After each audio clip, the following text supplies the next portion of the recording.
The initial inspiration for the project came from an issue that we had been having with some of our previous projects. Under the guidance of Dr. Vinaya Chung, our research team studies various different epidemiologic questions dealing with professional sports, collegiate sports, and now even high school sports.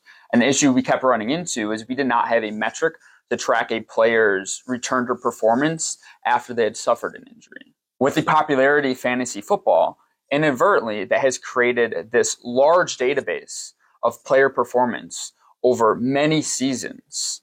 And we felt that that was an untapped market of free, publicly available information that could be used to track a player's performance after they returned to the field after an injury.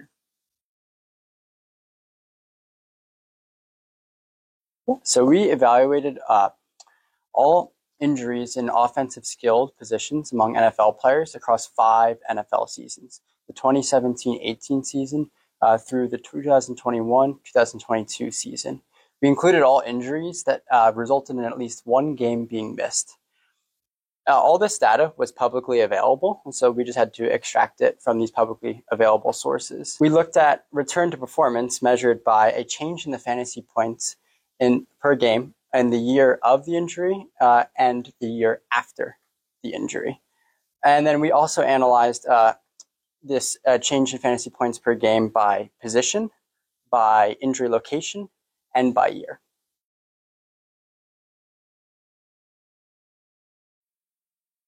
We found that the largest decrease in fantasy points per game by position was found in the quarterback at negative 1.95, followed by wide receiver at negative 0.33.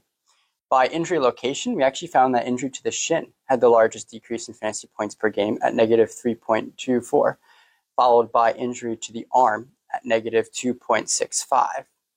We did not find a linear association between the number of games missed and the change in fantasy points per game. However, this is still a helpful metric for evaluating return to performance by individual performance, by injury location, and by position.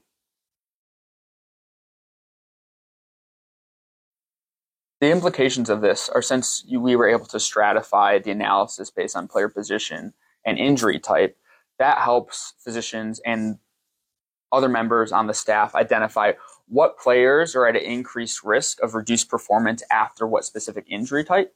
And then once those players are identified, certain rehabilitation protocols can be targeted to those individuals. Additionally, this can help physicians when they're counseling athletes after injuries on what their recovery might look like, depending on the location of the injury and what position that athlete plays. Also, for researchers, what our study shows is that fantasy football points might be a useful tool for researchers to supplement on top of traditional forms of clinical assessments when tracking a player's longitudinal recovery from musculoskeletal injuries. I think some next steps could be, as Hunter started to say, like combining this new method with some more traditional metrics for evaluating return to performance. That way we can really develop targeted strategies to improve rehab protocols and in specific patient populations in specific sports. Also, there are a lot of different fantasy leagues. There's Fantasy Premier League, Fantasy NBA. And so we'd be really curious to see how this tool can be used in other sports, not just the NFL and football.